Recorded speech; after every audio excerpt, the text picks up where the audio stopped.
ಅನ್ನಿಸ್ತದೆ ಈ ಯಡಿಯೂರಪ್ಪ ಇವ್ರ ಮಗನ ಬಿಟ್ಟು ನಾವು ಇದು ಮಾಡದೇ ಇದ್ದರೆ ಏನೋ ಕರ್ನಾಟಕ ಮುನಿಗೆ ಹೋಗ್ತದೆ ಏನೂ ಇಲ್ಲ. ಮೊದಲಿಂದ ಯಾವ ಸಮುದಾಯಗಳು ಅವ್ರ ಜೊತೆಗಿಲ್ಲ. ಆ ಲಿಂಗಾಯತರೊಳಗೆ ಮೇಜರ್ ಅಂದ್ರೆ ನಮ್ಮ ಯಾರು ನಾವಂತರೂ ಒಬ್ಬರನ್ನು ಅವ್ರ ನಾಯಕತ್ವ ಒಪ್ಪಿಕೊಳ್ಳೋಕ್ಕೆ ಸಾಧ್ಯನೇ ಇಲ್ಲ.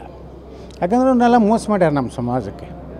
ಈ ರಾಜ್ಯದಲ್ಲಿ ಮೀಸಲಾತಿ ವಿಚಾರದಲ್ಲಿ ಎಷ್ಟು ಅಡ್ಡ ಹಾಕಿದ್ರು ಯಡಿಯೂರಪ್ಪ. ಕ್ಯಾಬಿನೆಟ್ನಲ್ಲಿ ಯಾರ್ಯಾರು ವಿರೋಧ ಮಾಡಿದ್ರು ಮೀಸಲಾತಿ ಕೊಡೋದಕ್ಕೆ ಬಿ ಜೆ ಪಿ ಸರ್ಕಾರ ಇದ್ದಾಗ ಎಲ್ಲನೂ ಈ ಚುನಾವಣೆ ಮುಗಿಲಿ, ಇವರೆಲ್ಲರದು ಹೆಸರು ಬಹಿರಂಗ ಪಡಿಸ್ತೀವಿ. ಇವರು ಕೈಯಾಗ ಮುಂದಿನ ದಿವಸಗಳಲ್ಲಿ ಬಿ ಜೆ ಪಿ ಸುರಕ್ಷಿತ ಇಲ್ಲ. ಅವರೇ ಜಗಳ ಹಚ್ಚಲಕತ್ತಾರೆ. ಇವ್ರ ಕಾರಣದಿಂದನೇ ಈಗ ಭಿನ್ನಮತ ಯಾರು ಅವರೇ ಜಗಳ ಹಚ್ಚಲಕತ್ತಾರೆ. ತುಮಕೂರಿನಲ್ಲಿ ಯಾರು ಮಾಧುಸ್ವಾಮಿ, ಯಾರು ಯಡಿಯೂರಪ್ಪ ಶಿಷ್ಯ. ಚಿತ್ರದುರ್ಗದಲ್ಲಿ ದಾವಣಗೆರೆಯಲ್ಲಿ ಚಿತ್ರದುರ್ಗದಲ್ಲಿ ಚಂದ್ರಣ್ಣ ಎಮ್.ಎಲ್.ಎ. ಅವರು ಪಾಪ ಚಂದ್ರಣ್ಣ ಯಡಿಯೂರಪ್ಪ KGP ಮಾಡಿದಾಗ MLAಗೆ ರಾಜೀನಾಮೆ ಕೊಟ್ಟು ಅವ್ರ ಜೊತೆ ಹೋಗಿದ್ದರು. ಈಗ ಅವ್ರನ್ನ ಕರೆದು ಮಾತಾಡಲಾರ್ದೇ ಒಮ್ಮೆ ನೀವು ಟಿಕೆಟ್ ಡಿಕ್ಲೇರ್ ಮಾಡ್ತೀರಿ ಅನ್ನಿಸ್ತದೆ. ಈ ಯಡಿಯೂರಪ್ಪ ಇವ್ರ ಮಗನ ಬಿಟ್ಟು ನಾವು ಇದು ಮಾಡದೇ ಇದ್ದರೆ ಏನೋ ಕರ್ನಾಟಕ ಮುನಿಗೆ ಹೋಗ್ತದೆ ಏನೂ ಇಲ್ಲ.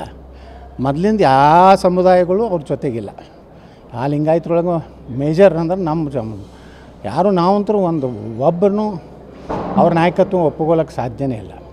ಯಾಕಂದ್ರೆ ಅವನ್ನೆಲ್ಲ ಮೋಸ ಮಾಡ್ಯಾರ ನಮ್ಮ ಸಮಾಜಕ್ಕೆ. ಈ ರಾಜ್ಯದಲ್ಲಿ ಮೀಸಲಾತಿ ವಿಚಾರದಲ್ಲಿ ಎಷ್ಟು ಅಡ್ಡ ಹಾಕಿದ್ರು ಯಡಿಯೂರಪ್ಪ. ಕ್ಯಾಬಿನೆಟ್ನಲ್ಲಿ ಯಾರ್ಯಾರು ವಿರೋಧ ಮಾಡಿದ್ರು ಮೀಸಲಾತಿ ಕೊಡೋದಕ್ಕೆ ಬಿ ಜೆ ಪಿ ಸರ್ಕಾರ ಇದ್ದಾಗ ಎಲ್ಲನೂ ಈ ಚುನಾವಣೆ ಮುಗಿಲಿ, ಇವರೆಲ್ಲರದು ಹೆಸರು ಬಹಿರಂಗ ಪಡಿಸ್ತೀವಿ.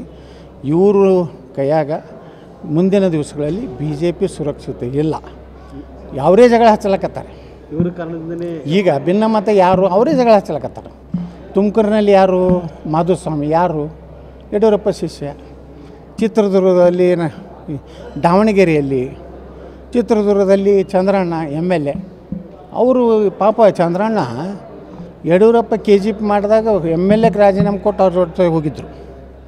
ಈಗ ಅವ್ರನ್ನ ಕರೆದು ಮಾತಾಡಲಾರ್ದೇ ಒಮ್ಮೆ ನೀವು ಟಿಕೆಟ್ ಡಿಕ್ಲೇರ್ ಮಾಡ್ತೀರಿ.